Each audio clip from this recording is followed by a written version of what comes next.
Երեք սպիտակ վարդ։ Չեխական հեքիաթ։ Լինում է չի լինում, մի վաճառական է լինում։ Այս վաճառականը մուսլին, կանֆյաս և ուրիշ տեսակ կտորեղենի առևտուր էր անում։ Նա 3 աղջիկ ուներ։ Ամեն անգամ, երբ տոնավաճառ էր գնում, ավագ դուստրերը խնդրում էին իրենց համար թանկարժեք զգեստներ գնել,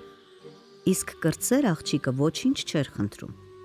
Պատահում էր հայրը հարցնում էր. «Քեզ ինչ բերեմ, աղջիկս»։ Նա պատասխանում էր. «Քույրերիս խնդրածը որ բերես, հերիք է, թե որ ինձ համար էլ բան առնես, փող չի մնա»։ Աշխատասեր էր, հոգատար, լսող, ամբողջ տան գործն ինքն էր անում, ոնց որ ծառա լիներ։ Իսկ այն երկուսը մենակ մի բան գիտեին. առավոտից իրիկուն զուգվում, զարդարվում էին։ Մի անգամ էլ, երբ հայրը պատրաստվում էր տոնավաճառ գնալ, ուզում է կրտսեր աղջկան էլ նվեր բերել։ Հարցնում է. «Ինչ ես ուզում,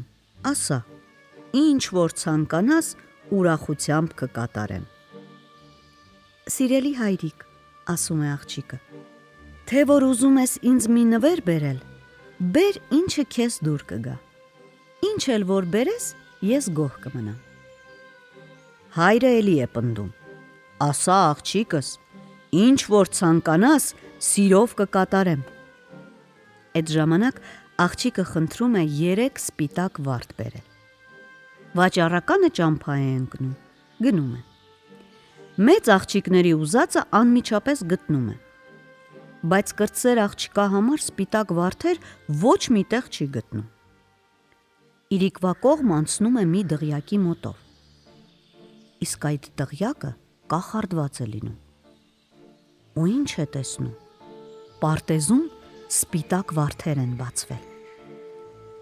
«Արի, էս վարդերից քաղեմ, տանեմ աղջկաս, շատ կուրախանա»։ Դու մի ասի, այդ պարտեզում ծաղիկների կողքին մի հսկա անճոռնի գամբր է նստած։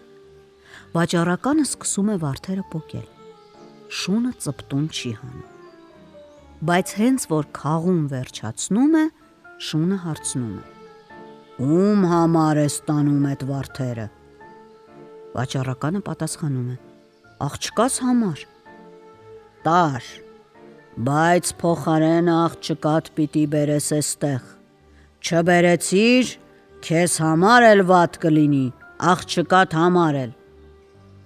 Հայրը տրտմում է, չի իմանում ինչ անի, վարդերը վերցնի, թե թողնի։ Էդպես դարդ է անում, մինչև մութը վրա է հասնում, ու ստիպված գիշերը մնում է կախարդական պալատում։ Սենյակից սենյակ է անցնում, ոչ մի կենդանի շունչ։ Տեսնում է սեղան է բացված մի մարդու համար, վրան ամեն տեսակ ուտելիք։ Մտնում է մի ուրիշ սենյակ, տեսնում է անկողին է փռած, ընթրում է ու պառկում քնելու։ Առավոտը վեր է կենում,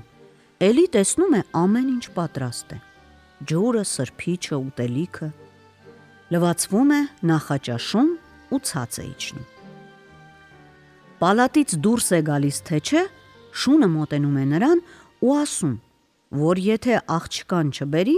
դժբախտություն կպատահի։ Ասում է ու ահագին փող է տալիս նրան։ Վաճառականը տխուր տրտում բռնում է անտառի ճամփան ու գնում։ Տուն է հասնում, ոչ ուրախ է, ոչ տխուր։ 2 աղջիկներին թանկարժեք ընտիր շորեր է նվիրում, իսկ վարդերը տալիս է փոքրին ու ասում. «Իմ անուշիկ աղջիկ, քո ուզած նվերը շատ ծանր նստեց ինձ վրա։ Էս վարդերը ես քաղեցի մի կախարդական պալատի պարտեզից ու խոստացա, որ փոխարենը դու կգնաս այդ պալատը, բայց սիրտս ցավում է, ախր ջահել ես, ավելի լավ է քո փոխարեն ես գնամ»։ Աղջիկը թե. «Սիրելի հայրիկ, ես ինքս կգնամ, դա ինձ համար մեծ ուրախություն կլինի»։ Քույրերը ծիծաղում են նրա վրա և մտքում ասում. «Տեղն էր դրան»։ Ձևացնում են, թե տխուր են։ Թաքուն սոխ են քսում աչքներին, իբր թե լաց են լինում։ Հայր ու աղջիկ ճամփա են ընկնում, գնում հասնում են պալատ։ Տեսնում են, այնտեղ արդեն 2 հոգու համար ուտելիք ու անկողին է պատրաստված։ Գիշերը մնում են պալատում։ Առավոտը վեր են կենում, տեսնում են էլի ամեն ինչ պատրաստ է, այս անգամ 2-ի համար։ Երբ ուտում վերջացնում են, գալիս է շունն ու ասում, որ աղջիկը պետք է մնա պալատում։ Հայրը 2 օր է մնում ու 3-րդ օրը ճամփա է ընկնում։ Շունը էլի ահագին ոսկի ու արծաթ է տալիս նրան։ Աղջիկը մնում է մենակ։ Ամբողջ պալատում ոչ մի շունչ չի լինում, բացի իրենից ու շնից։ Օրը 2 անգամ գամփրը գալիս է նրան ուրախացնելու։ Աղջիկը այդպես մի տարի ապրում է պալատում։ Ու մի օր էլ Շանը խնդրում է, որ թույլ տա իրեն գնա հորը տեսնելու, եթե նա դեռ ողջ է իհարկե։ Շունը օր է նշանակում։ Ժամանակը գալիս է ու աղջիկը տուն է գնում։ Կախարդական պալատում նրա համար ամեն ինչ կար, լի ու բոլ,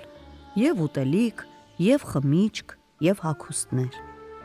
Բայց էլի ոչ մի բան չէր ուրախացնում աղջկան։ Նա մտածում էր մենակ հորը տեսնելու մասին։ Շունը նրան ուղիղ 2 շաբաթ ժամանակ է տալիս։ Ասում է, եթե 14-րդ օրը չեկար, ինձ համար էլ վատ կլինի, քեզ համար էլ։ Աղջիկը ճամփա է ընկնում։ Հայրը անչափ ուրախանում է տեսնելով, որ աղջիկը առաջվա պես գեղեցիկ է ու անverջ հարց ու փորձ է անում, թե ինչպես է ապրում, ինչ է անում։ Թանկագին հայրիկ, պատասխանում է աղջիկը, ինձ համար այնտեղ շատ լավ է։ Ինչ որ սիրտս ուզի, ամեն բան պատրաստ է։ Բայց ամենից շատ ուրախ եմ, որ քեզ ողջ առողջ եմ տեսնում։ Շունը ինձ պատվիրել է 14-րդ օրը պալատ վերադառնալ, թե որ ուշանամ, ինձ համար էլ վատ կլինի, նրան էլ դժբախտություն կպատահի։ Էս որ լսում են չար քույրերը, որոշում են ուշացնել նրան, որպեսզի փորձանքի մեջ ընկնի։ Մի կերպ պահում են 1 օր, բայց ավելի չեն կարողանում, այնքան որ պալատը քաշում էր աղջկան։ Գնում է, հասնում է պալատ, տեսնում է Շունը մահճակալի մոտ ընկած, չի շնչում։ Ձեն է տալիս նրան, ձեն է տալիս։ Շունը տեղից չի շարժվում։ Նա շատ է խղճում Շանը, լաց է լինում, աղի արցունք է թափում, պառկում է նրա կողքին ու այդպես էլ արցունքն աչքերին քնում է։ Առավոտը վեր է կենում, տեսնում է ոչ մի բան չկա, ոչ ուտելիք, ոչ ջուր լվացվելու համար։ Հոնգուր լաց է լինում, սուք ու շիվան է անում։ Տեր Աստված, էս ինչ արեցի ես, ինչու ժամանակին չեկա։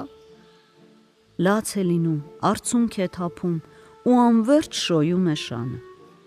Հետո փորձում է գրկել նրան։ Այդ պահին տեղն ու տեղը Շան մորթին վրայից ընկնում է ու Շունը դառնում է մի սիրուն արքայազն։ Նա վեր է կենում տեղից ու ասում. թանկագինս, դու օգնեցիր ինձ ու հիմա կդառնաս իմ կինը։ Ես կախարդված էի, ինձ հետ էլ ամբողջ պալատն էր կախարդված։ Հիմա բոլորս փրկված ենք ու դու էլ կլինես թագուհի մինչև քո մահը։ Չար քույրերն ուզում էին վատություն անել քրոջը, բայց լավություն է դուրս գալիս։ Այդպես նրանք ապրում են երկար ու երջանք։